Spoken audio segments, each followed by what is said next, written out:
Mira Bhayandar cluster योजनेअंतर्गत धोकादायक इमारतींच्या पुनर्विकासाला गती. मीरा भाईंदर महानगरपालिकेनं मंजूर केलेल्या क्लस्टर योजनेअंतर्गत धोकादायक इमारतींच्या पुनर्विकास प्रक्रियेला मोठी गती मिळत असून किमान 5 इमारतींच्या गटाला अथवा ठराविक चौरस मीटर क्षेत्र असलेल्या जागेला मिनी क्लस्टर म्हणून मान्यता देऊन क्लस्टरचे सर्व लाभ देण्याचं धोरण निश्चित केले जात आहेत. या संदर्भात तातडीनं सुधारित प्रस्ताव उपमुख्यमंत्री एकनाथ शिंदे यांच्या मंजुरीसाठी पाठवण्याच्या सूचना नगरविकास विभागाला करण्यात आल्यात. मीरा भाईंदर महानगरपालिकेनं मंजूर केलेल्या क्लस्टर योजनेअंतर्गत धोकादायक इमारतींच्या पुनर्विकासासंबंधी बैठक मंत्रालयात घेण्यात आली. या बैठकीला नगरविकास विभागाचे अप्पर मुख्य सचिव असीम कुमार गुप्ता, मीरा भाईंदर महानगरपालिकेचे आयुक्त राधा शर्मा, निर्मल कुमार चौधरी आदींसह नागरिक आणि वास्तुविशारदही उपस्थित होते. 30 वर्ष किंवा त्यापेक्षा जास्त आयुर्मान झालेल्या असुरक्षित दाटीवाटीनं वसलेल्या इमारतींचा किमान 5 इमारतींचा गट करून त्यांचं मिनी क्लस्टर धोरण निश्चित केलं जात आहे. सध्या येथील रहिवाशांना स्थलांतरांची आवश्यकता निर्माण झाली आहे. अनेक ठिकाणी तात्पुरतं स्टेजिंग एरिया नसल्यानं या नागरिकांसाठी अडचणी वाढल्या होत्या. मात्र क्लस्टर मॉडेल वाढवून या समस्या टप्प्याटप्प्यानं सोडवण्यात येत आहेत. ग्रामपंचायत काळातील जुन्या 30 वर्षांपेक्षा जास्त आयुर्मान झालेल्या इमारतींच्या विकासासाठी ठाणे महापालिकेच्या धर्तीवर पुनर्विकास करण्याचं निश्चित करण्यात आलं असून अशा इमारतींना UDCPR-मधील तरतुदीनुसार असेसमेंट उतार्यावरील बांधकाम क्षेत्र प्रमाण मानून त्यावर परिगणना करून 6G टेबलच्या वर प्रोत्साहन चटई क्षेत्र मिळवून देण्यात येणार आहे. या दोन्ही निर्णयांमुळे आगामी काळात धोकादायक आणि आयुर्मान झालेल्या इमारतींच्या पुनर्विकासाचा वेग वाढणार असून झोपडपट्टीमुक्त, सुरक्षित आणि शाश्वत शहराच्या दिशेनं पाऊल टाकण्यास मदत होणार आहे.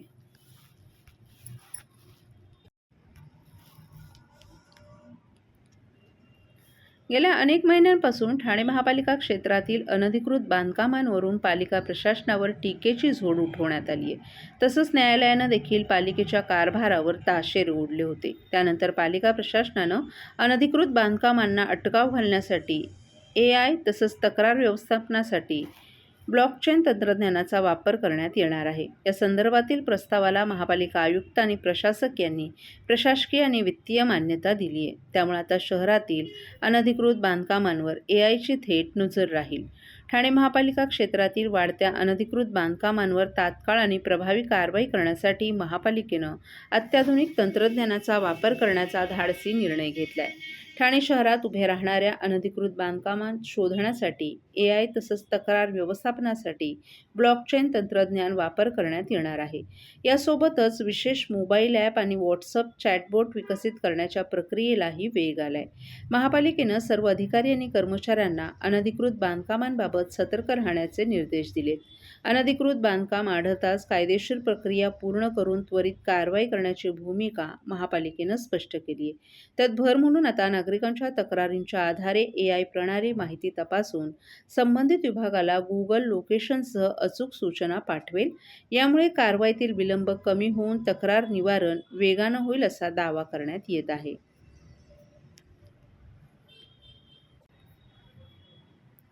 नागरिकांच्या वैयक्तिक तक्रारींचा निपटारा तातडीनं होण्यासाठी तालुकास्तरीय लोकशाही दिनाच्या धर्तीवर ठाणे महानगरपालिकेच्या वतीनं दर महिन्याच्या 3ऱ्या सोमवारी परिमंडळ स्तरावरही लोकशाही दिनाचं आयोजन करण्यात येत आहे. त्यानुसार सोमवारी 15 डिसेंबर रोजी परिमंडळ लोकशाही दिन होणार आहे.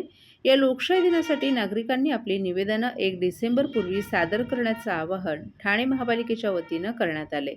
नागरिकांनी आपली निवेदनं परिमंडळ 1 करिता कळवा मुंब्रा दिवा प्रभाग समिती अंतर्गत उपायुक्त कार्यालय, परिमंडळ 2 करिता नौपाडा बागळे प्रभाग समिती अंतर्गत उपायुक्त कार्यालय नौपाडा प्रभाग समिती, परिमंडळ 3 करिता उथळसर वर्तकनगर लोकमान्य सावरकर नगर माजिवडा मानपाडा प्रभाग समिती अंतर्गत उपायुक्त कार्यालय माजिवडा मानपाडा प्रभाग समिती या ठिकाणी सादर करावीत. नागरिकांनी प्रथमतः परिमंडळ लोकशाही दिनात अर्ज दाखल करावेत. परिमंडळ लोकशाही दिनात दाखल केलेल्या तक्रारींवर कोणतीही कार्यवाही झाली नसल्यास नागरिक महापालिका लोकशाही दिनामध्ये नियमानुसार 15 दिवस आधी आपली निवेदनं सादर करू शकतील. नागरिकांनी परिमंडळ लोकशाही दिनासाठी आपली निवेदनं संबंधित परिमंडळ कार्यालयात सादर करावीत असं आवाहन करण्यात आले. माय मराठी न्यूज चॅनलला दीपावलीच्या हार्दिक शुभेच्छा. शुभेच्छुक जितू पराड। माय मराठी न्यूज चॅनलला दीपावलीच्या हार्दिक शुभेच्छा। शुभेच्छुक अनिल करुतिया। माय मराठी न्यूज चॅनलला दीपावलीच्या हार्दिक शुभेच्छा। शुभेच्छुक चंदू गुजर। माय मराठी न्यूज चॅनलला दीपावलीच्या हार्दिक शुभेच्छा। शुभेच्छुक अजय साळवे। माय मराठी न्यूज चॅनलला दीपावलीच्या हार्दिक शुभेच्छा। शुभेच्छुक राजेश गारू। माय मराठी न्यूज चॅनलला दीपावलीच्या हार्दिक शुभेच्छा। शुभेच्छुक राजेश। सर्व नागरिकांना आवाहन करण्यात येत आहे की सध्या डासांमार्फत पसरणाऱ्या डेंग्यू या आजाराचा प्रसार रोखण्यासाठी प्रत्येकाने पुढील प्रमाणे कार्यवाही करावी। डेंग्यू आजार एडिस इजिप्ती हा डास चावल्याने होतो। या डासांची पैदास साचलेल्या किंवा साचवलेल्या स्वच्छ पाण्यामध्ये होते। 8 दिवसांपेक्षा जास्त दिवस पाणी उघडे व साचून राहिल्यास त्यात डास अंडी घालतात। अंड्यांच्या अळ्या तयार होऊन पुढे डास तयार होतात। यासाठी आपल्या घरातील पाणी साठे उदाहरणार्थ बॅरल्स, पिंपे, टाक्या, हौद, रांजणे इत्यादी दर आठवड्याला रिकामे करून घासून पुसून कोरडे करून पुन्हा भरावे।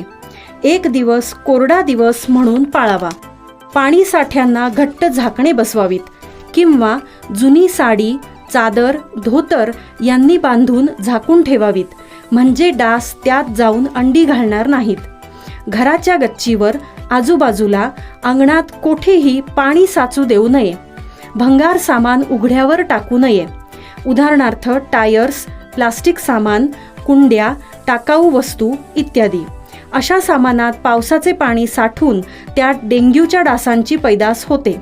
घरातील कूलर्स, फ्रीजच्या पाठीमागील ट्रे हे देखील वेळोवेळी कोरडे करावेत। लक्षात ठेवा, नुसत्या फवारणीने डास घनता कमी होत नाही, तर त्यासाठी डास पैदास ठिकाणे नष्ट करणे ही आपल्या सर्वांची जबाबदारी आहे। कोणताही ताप अंगावर न काढता जवळच्या शासकीय रुग्णालयात मोफत औषधोपचार घ्या।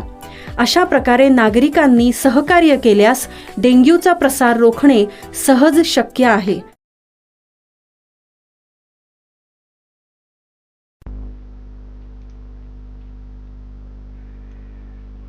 कोकणातील विजयदुर्ग येथील अरबी समुद्राच्या लाटा अंगावर झेलत अत्यंत खडतर असं सागरी अंतर ठाण्यातील स्टारफिश स्पोर्ट्स फाउंडेशनच्या 19 जलतरणपटूंनी यशस्वीपणे पार केले। या सर्व जलतरणपटूंचं सर्वत्र कौतुक होत आहे। श्री दुर्गामाता कला क्रीडा मंडळ विजयदुर्ग आणि जिम स्विम अकॅडमी कोल्हापूर आयोजित महाराष्ट्र राज्य जलतरण संघटनेनं नुकताच विजयदुर्ग येथे या राज्यस्तरीय सागरी जलतरण स्पर्धेचं आयोजन केलं होतं। 15 आणि 30 किलोमीटर अशा 2 गटात ही स्पर्धा झाली। 15 किलोमीटर स्पर्धेत मुलींमध्ये आयुषी आखाडे प्रथम क्रमांक, महक तन्ना चतुर्थ क्रमांक हिने पटकावला, तर गार्गी राऊत, समीप्ता वाव्हळ, आर्या देवस्थळी, अन्वयी विचारे, समीक्षा मोरे, धृती कोळी यांनी यशस्वीरित्या 15 किलोमीटर खडतर अंतर पोहून पार केलं, तर गार्गी भरनुके हिने 14 किलोमीटर अंतर पार केलं। 15 किलोमीटर स्पर्धेत मुलांमध्ये समर्थ भिलारे, विवान गुरसळे, सिद्ध मुपोनिटी यांनी हे अंतर यशस्वीरित्या पूर्ण केलं। 30 किलोमीटर स्पर्धेत तृणांश गद्रे तृतीय क्रमांक, आरिफ जिंदल चतुर्थ क्रमांक, रुद्र निसार 5वा क्रमांक प्राप्त केला, तर रेयांश खामकर, नक्ष निसार, सुयश हिंदळेकर, ओजस मोरे यांनी हे खडतर अंतर यशस्वीरित्या पूर्ण केलं। हे सर्व जलतरणपटू ठाणे महापालिकेच्या मारोतराव शिंदे तरण तलाव येथे नियमित सराव करत असून प्रशिक्षक कैलास आखाडे यांच्या मार्गदर्शनाचे जलतरणाचे धडे घेत आहेत। या सर्व जलतरणपटूंचं अतिरिक्त आयुक्त संदीप माळवी, उपायुक्त मिनेल पालांडे यांनी अभिनंदन केले। तसंच ठाणेकरांकडूनही या जलतरणपटूंवर कौतुकाचा वर्षाव होतोय। 18 मुलं हे 19 मुलं एकाच वेळी अरबी समुद्रामध्ये 15 किलोमीटर आणि 30 किलोमीटर असं वेगवेगळे अंतर पूर्ण केलं। आम्ही मारुतराव शिंदे तरण तलावामध्ये रेग्युलर सराव करतो आणि महानगरपालिकेची आम्हाला वेळोवेळी त्याच्यासाठी मदत होते आणि त्याच्यासाठी आम्ही सध्या तरण तलाव रिपेअरिंगसाठी असल्यामुळे आम्हाला महानगरपालिकेच्याच रामचंद्र ठाकूर तरण तलावामध्ये सध्या 2 महिने मुलं सराव करतात आणि हे सराव करतात 19 जणांनी 15 किलोमीटर आणि 30 किलोमीटर 6 जण आहेत. त्यांनी 30 किलोमीटर आव्हानात्मक अंतर अगदी 7 तासाच्या आतमध्ये सहज पार केलं आणि बाकीचे 13 मुलांनी 15 किलोमीटर अंतर यशस्वीरित्या पूर्ण केलं. मुली सुद्धा दिसत आहेत याच्यामध्ये. ह्याच्यामध्ये गर्वाची अशी गोष्ट आहे की सर्वात जास्त आमच्या मुली तिथे सहभागी झाल्या होत्या. 19 पैकी जवळजवळ 12 आमच्या स्विमर मुलीच आहेत आणि 7 स्विमर मुलं आहेत. आणि अशा प्रकारे त्यांनी वेगळं चॅलेंज आहे समुद्रात पोहणं. म्हणजे त्याच्यामध्ये पहिले 1 तास त्यांना अगेन्स्ट द टाईड स्विम करायला लागलं होतं. तुम्ही बघत असाल की बारकी मुलं आहेत ते थोडीशी मागे पाण्यापासून मागे जात होती आणि शेवटचे 1 तास देखील त्यांना रिव्हर्स करंटला स्विम करायला लागलं. मधले 5 तास त्यांना साथ भेटली पाण्याची, पण पहिले 1 तासानंतरचे 1 तास थोडं खडतर प्रवास त्यांना करायला लागला. 15 किलोमीटर कोणी बाजी मारली आणि 30 किलोमीटर कोणी बाजी. 15 किलोमीटर मध्ये मुलींमध्ये आपल्या ठाण्याची म्हणजे आपल्या स्टारफिशची आयुषी आखाडे ही पहिली आले आणि तिथे पहिल्या 5 जणांना बक्षीस देतात. त्याच्यामध्ये 4थ्या नंबरला महक टन्ना स्विमर आपली आलेली आहे आणि 30 किलोमीटर मध्ये तृणांश गंद्रे हा 3ऱ्या नंबरला फिनिश झाला.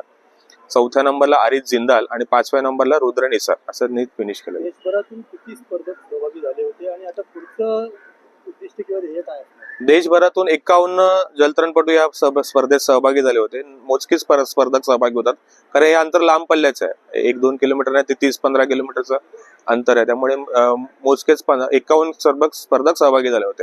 आणि स्टारफिश वेळोवेळी ओपन वॉटरला आणि खुल्या लांब स्पर्धेला आम्ही नेहमीच मुलांना प्रोत्साहन करतो. आई वडील प्रोत्साहन करतात आणि मुलं हे सगळे सहभागी होते. त्यांची प्रॅक्टिस तशी होते. आता मागच्या वर्षीच याच वर्षी इंग्लिश चॅनलचे आपले 3 जलतरणपटू सहभागी झाले होते आणि 37 वर्षांनंतर भारताला पहिल्यांदा स्वित्झर्लंडला पण आपल्याच स्टारफिशच्या मानव मोरेनी मेडल आणलं होतं. आता ह्यातले काही स्पर्धक आम्ही मालवणला आता 10 किलोमीटरला चाललेत. त्याच्यानंतर काही स्पर्धक आपल्या गोव्याला आम्ही 6 जणांची निवड केली की ती गोव्याला खडतर अशी अटल सेतू जुवारी ब्रिजचे 24 किलोमीटर आव्हानात्मक अंतर पार करून जाणार आहे. 26 जानेवारी दिवस आपण निवडलेला त्यासाठी. JNNURM आणि BSUP अंतर्गत सर्वसामान्य सदनिका धारकांना अवघ्या 100 रुपयात रजिस्ट्रेशन करण्याची सवलत देण्यात आली असून 1% मुद्रांक शुल्कात देखील सवलत देण्याचा निर्णय राज्य सरकारने घेऊन त्याबाबतचा अध्यादेश काढण्यात आलाय. याबाबत आमदार संजय केळकर यांनी सातत्यपूर्ण पाठपुरावा केला होता.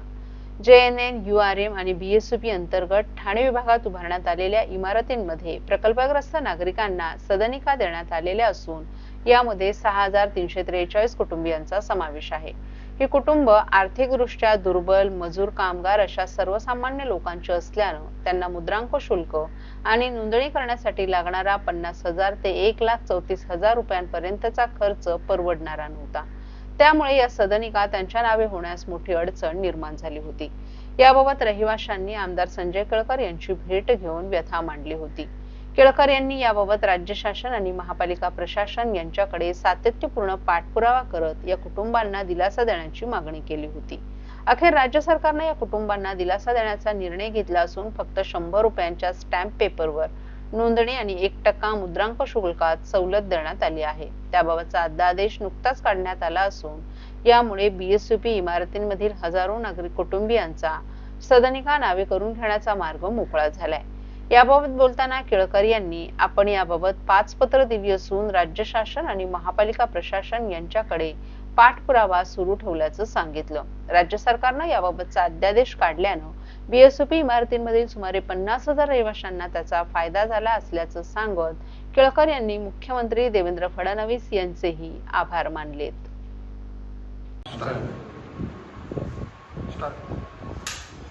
महायुती सरकारचं माननीय देवेंद्रजी फडणवीस, माननीय शिंदे साहेब, माननीय अजितदादा यांचं मी तमाम ठाणेकरांच्या तर्फे मनापासून त्यांना धन्यवाद देतो. आज आमच्या पाठपुराव्याला यश आलेलं आहे. जी गोरगरीब लोकांना, मध्यमवर्गीय लोकांना JNNURM, BSUP याच्यामध्ये ज्या सदनिका दिलेल्या होत्या अशा जवळजवळ 8-9 हजार लोक यामध्ये राहत होते आणि त्यांचा मुद्रांक शुल्काचा प्रश्न फार मोठा होता. तो अतिशय प्रलंबित पण होता. त्यांना हे मुद्रांक शुल्क म्हणजे पर सदनिका 50,000, 60,000, 1,00,000 भरणं शक्य नव्हतं आणि त्याच्यामुळे आज शासनाने हा निर्णय केलेला आहे की त्यांना याच्यामध्ये पूर्ण सवलत दिली आहे आणि 100 रुपयाच्या स्टॅम्प पेपरवर ते रजिस्ट्रेशन केलं जाईल आणि त्यामुळे हा 2018 पासून जो आम्ही पाठपुरावा करत होतो, कारण जवळजवळ माझ्याकडे 5 पत्र आहेत की त्या माध्यमातून आम्ही पाठपुरावा करत होतो. महापालिकेने देखील प्रस्ताव जो आहे तो शासनाला दिला होता आणि आज ठाण्यातल्या या 7,000च्या वर कुटुंबियांना जवळजवळ 8-9,000 म्हणजे 40-50 हजार लोकांना याचा निश्चितपणे उपयोग होणार आहे. मी पुन्हा एकदा महायुती सरकारला याच्या बाबत त्यांना धन्यवाद देतो.